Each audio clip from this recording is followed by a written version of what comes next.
Former Presidential Advisor for Political Affairs and Political Analyst, Professor Ronald Llamas said that there is a possibility that religious group leader Apollo Kibuloy has already left the country, even though there were pictures spreading on social media. Posible na si Kibuloy, nagpapakita na nandito siya, pero nakaalis na.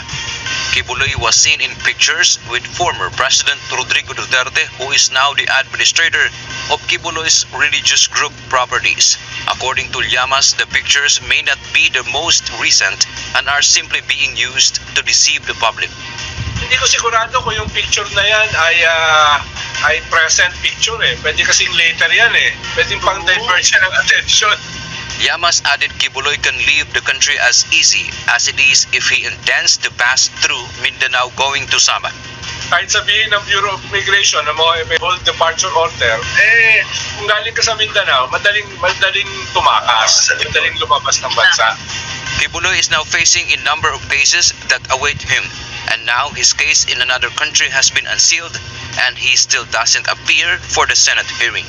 Dante Amento, UNTV News and Rescue. We serve the people. We give glory.